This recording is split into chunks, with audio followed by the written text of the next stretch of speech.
کی ایک باتیک تھی اور وہ بہت باعزت لوگ تھے، تو میں ان کے گھر میں رہتا تھا. تو وہ جو سارتا تھی، درزن جو تھی، وہ جب بھی میں کبھی داخل ہوا اس نے ہمیشہ کہا کیوں دلا پورتا پھر فورے، دروازہ بند کرنا. تو دیکھیے وہ چڑ جو چلی تھی میرے بچپن سے، وہ میرے ساتھ ساتھ ایم اے پاس کرنے کے بعد، یونیورسٹی کا پروفیسر ہو چکنے کے بعد بھی ساتھ ہی چلی ہے.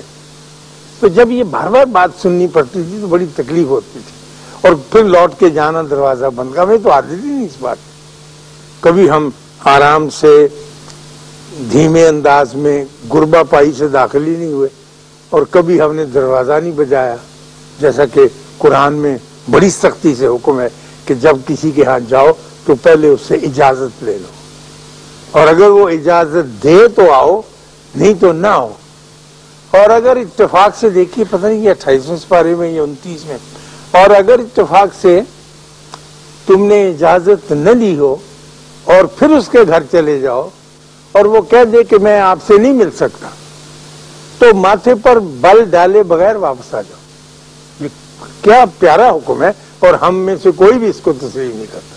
ہم کہتے ہو کیا اندر گھسا بیٹھا ہے، ایسے کہہ رہا ہے کہ میں نہیں مل سکتا، باہر نکل اس کو دیکھیں گے وغیرہ وغیرہ. یہ آتا ہے ہماری انا اس طرح کی. تو یہ کہنا کہ کیوں دی لا پورتا پر فورے، دروازہ بند کر دیں پلیز، یہ عجیب سی بات لگتی ہے. تو ایک روز میں نے زچ ہو کر اس سے پوچھا اپنی لینڈ لیڈی سے کہ آپ اس بات پہ اتنا کیوں زور دیتے؟ میں ایک بات تو سمجھتا ہوں کہ یہاں سردی بہت ہے، برف باری بھی ہوتی ہے کبھی کبھی، اور تیرا وینتو جسے کہتے ہیں بہت ٹھنڈی ہوائیں چلتی ہیں، اور ظاہر ہے کہ وہ کھلے ہوئے دروازے میں سے بالکل شمشیر زنی کرتی ہوئی داخل ہوتی کمروں میں. تو یہاں تک تو آپ کی یہ جو فرمائش ہے بجائے کہ دروازہ بند، لیکن آپ اس پہ بہت زیادہ زور دیتے. کبھی اگر ذرا سا کھلا رہ گیا اور اس میں سے ذرا سی ہوا آ گئی یا ذرا سی بوچھاڑ آ گئی تو ایسی کون سی بات. تو اس نے کہا کہ تم ایک سٹول لے لو اور یہاں بیٹھ جاؤ. وہ مشین سی رہی تھی، میں بیٹھ گیا. تو اس نے کہا کہ دروازہ اس لیے بند نہیں کرایا جاتا، اور ہم بچپن سے بچوں کو اس لیے اس بات کی تربیت نہیں دیتے کہ ٹھنڈی ہوا نہ آئے یا دروازہ کھلا رہ جائے تو کوئی جانور اندر نہ آئے. اس کا فلسفہ تو اس سے بہت مختلف، جو ہم بچپن ہی سے اپنے بچوں کے ذہن میں مرتسم کر دیتے ہیں، پکا لکھ دیتے ہیں، اور وہ یہ ہے کہ اپنا دروازہ، اپنا وجود ماضی کے اوپر بند کر دو. آپ ماضی میں سے نکل آئے اور آپ حال میں اس جگہ پر داخل ہو گئے، تو ماضی سے ہر قسم کا تعلق کاٹ دو اور بھول جاؤ کہ تم نے ماضی کیسا گزارا ہے، اور تم ایک نئے مستقبل میں داخل ہو رہے ہو. ایک نیا دروازہ تمہارے آگے کھلنے والا ہے، ورنہ اگر وہی کھلا رہے گا تو تم پلٹ پلٹ کر اس کی طرف دیکھتے رہو. تو ہمارا فلسفہ یہ ہے سارے مغرب کا کہ دروازہ بند کر دو کا مطلب یہ نہیں ہے کہ لکڑی کا دروازہ یا لوہے کا دروازہ یا پلاسٹک کا دروازہ، بلکہ تمہارے وجود کے اوپر ہر وقت کھلا رہنے کا وہ در. تو میں ان کی یہ بات نہیں سمجھ سکا تاکہ میں لوٹ کے یہاں نہیں آ گیا، اور جن کا میں ذکر کیا کرتا ہوں اپنے بابوں سے نہیں ملنے لگا.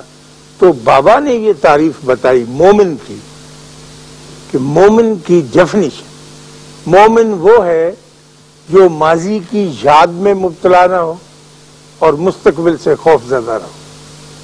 جو ماضی کی یاد میں مبتلا نہ ہو اور مستقبل سے کہ یا اللہ پتہ نہیں آگے چل کے کیا ہونے، وہ حال میں زندہ ہو، آج کے دن میں زندہ ہو.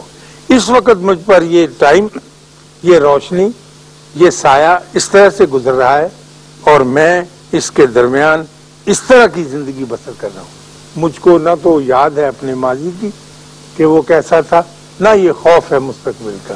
میں ہاتھ، تو آپ نے ایک ٹرم سنی ہوگی اکثر کہ فلاں بزرگ بڑے صاحب حال تھے، سنا ہوگا کہ بڑے صاحب حال بزرگ تھے. مطلب یہ کہ ان کا تعلق حال سے تھا، وہ ماضی کی یاد میں اور مستقبل کے خوف میں مبتلا نہیں تھے. تو جب ان سے یہ میں نے سنا کہ کیوں دی لا پورتا پر فورے کا مطلب یہ ہے کہ دروازہ بند کر دو، اب تمہارا ماضی جو ہے وہ پیچھے رہ گیا، آپ ایک اور ایرا میں، ایک اور عہد میں، ایک اور وقت میں، ایک اور زمانے میں داخل ہو چکے ہیں۔ اب آپ کو اس زمانے سے فائدہ اٹھانا اور اس زمانے کے ساتھ نبرد آزمائی کریں۔ تو جب یہ بات انہوں نے کہی تو میرے تو چکا چوندھ ہو گئی ذہن میں تو اس کا مطلب میں کیا، ہم سارے ہی یہ نہیں لیتے تھے، ہم تو دروازہ بند کرنے کا مطلب یہی لیتے ہیں جو عام طور پہ لیا جاتا ہے۔ لیکن یہ بچوں کو شروع سے سکھانا کہ جب تم آگے بڑھتے ہو، جب تم زندگی میں داخل ہوتے ہو کسی نئے کمرے میں، تو تمہارے آگے اور دروازے ہیں جو کھلنے چاہیے، یہ نہیں کہ تم پیچھے کی طرف دھیان کر کے بیٹھے۔ جب وہ کہہ چکی یہ بات اور میں نے سنی تو پھر میں اس پہ غور کرتا رہا، اور میرے ذہن میں اپنی زندگی کے واقعات، اپنے ارد گرد کے لوگوں کی زندگی کے واقعات بطور خاص اجاگر ہونے لگے، اور میں نے محسوس کرنا شروع کیا کہ ہم لوگوں میں سے بہت سے لوگ آپ نے ایسے دیکھے ہوں گے جو ہر وقت ماضی کی فائل بلکہ ماضی کے البم بغل میں دبائے پھرتے ہیں۔ اکثر ان کے پاس تصویریں ہوتی ماضی کہ بھائی جان میرے ساتھ یہ ہو گیا جناب، میں چھوٹا ہوتا تھا تو میرے ابا جی مجھے مارتے تھے، ستیلی ماں تھی، وہ نکلتے ہی نہیں اس سے کہ جی آپ اس وقت کیا ہیں، کہنے لگے میں ڈپٹی کمشنر ہوں لاڑکانے کا، یہ چکر۔ لیکن رونا کیا ہے کہ جی میرے ساتھ یہ زمانہ بڑا ظلم کرتا رہا ہے۔ وہ ہر وقت یہی کہانی سناتے اور وہ آگے نہیں بڑھ سکتے۔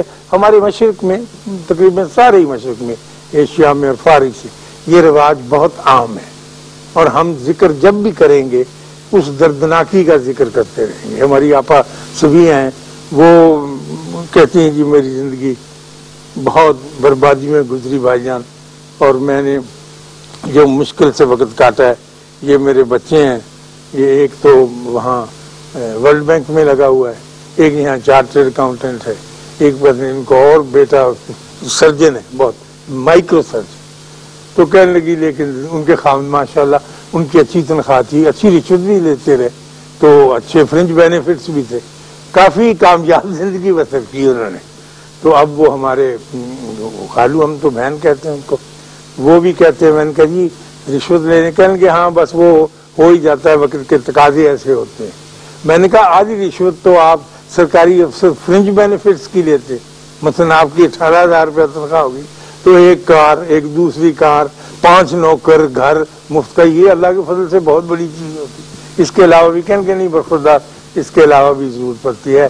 لیکن ہم نے بڑا دکھی وقت گزارا ہے، مشکل میں گزارا، ہمارا ماضی بہت دردناک تھا۔ وہ ماضی کا دروازہ بند ہی نہیں کرتے، ہر وقت کھلا رکھتے ہیں، نہ صرف کھلا رکھتے ہیں خاتون حضرات، وہ اپنے ماضی کو ساتھ اٹھائے پھرتے۔ میں نے بہت سے ایسے لوگ دیکھے ہوں گے، اور آج کے بعد آپ بھی اگر غور فرمائیں گے تو آپ دیکھیں گے کہ ان کے پاس اپنے ماضی کی رنگین البمیں ہوتی ہیں، ان میں فوٹو لگے ہوئے ہوتے ہیں ماضی کے، اور دکھ درد کی کہانیاں بھری ہوئی ہوتی ہیں۔ اگر وہ دکھ درد کی کہانیاں بند کر دیں اور کسی نہ کسی طور پر تگڑے ہو جائیں اور یہ تہیا کر لیں کہ اللہ نے اگر ایک دروازہ بند کیا تو اب اور کھولے گا، تو یقیناً کھلتے جائیں گے۔ اگر آپ پلٹ کے بیک ہی دیکھتے رہیں گے اور اس دروازے میں سے جھانک کے وہی پرانی گندی مندی پیش پا افتادہ گری پڑی دانوں کے بل گری ہوئی چیزوں کو اکٹھا کرتے رہیں گے، آگے نہیں چل سکیں گے۔ تو یہ مجھے پتا چلا کہ shut the door behind you کا مطلب وہ نہیں ہے جو میں سمجھتا رہا تھا۔ وہ تو اچھا ہو گیا کہ اتفاق سے میں وہاں چلا گیا، ورنہ ہمارے جو انگریز استاد آئے تھے انہوں نے اس تفصیل کے ساتھ نہیں بتایا تھا۔ تو آپ کو بھی، ہم کو بھی، سب کو بھی یہ کوشش ضرور کرنی چاہیے، اور ہمارے بابے جن کا میں اکثر ذکر کرتا ہوں اور بار بار کرتا ہوں اور کرتا رہوں گا، ان کے ڈیروں پہ آپ جا کر دیکھیں، وہ ماضی کی بات نہیں کرنے دیتے۔ وہ کہتے ہیں کہ بسم اللہ آپ یہاں آ گئے ہیں، یہ نئی زندگی شروع ہو رہی ہے، آپ بالکل روشن ہو جائیے، چمک جائیے، یہ رحمتوں والے باغ ہے، برکتوں ہمارے جیسے نالائق بری حیت رکھنے والے آدمی ان کی خدمت حاضر ہوتے ہیں، تو وہ نعرہ مار کے کہتے واہ واہ رونق ہو گئی ہمارے میلے کی، ہمارے ڈیرے کی، کہ آپ جیسے آدمی آگے، اس لیے کہ آپ کے ساتھ مستقبل بندھا ہوا ہے، آپ نے تو آگے کی طرف چلنا ہے اور سارا سہارا اسے ملنا ہے۔ اب آپ دیکھیے ہمارے اوپر مشکل وقت ہے، لیکن سارے ہی اپنے اپنے انداز میں مستقبل سے خوفزدہ ہوئے کہ جی پتہ نہیں کیا ہوگا اور کیسا ہوگا۔ کیوں کیا ہوگا؟ ہم کوئی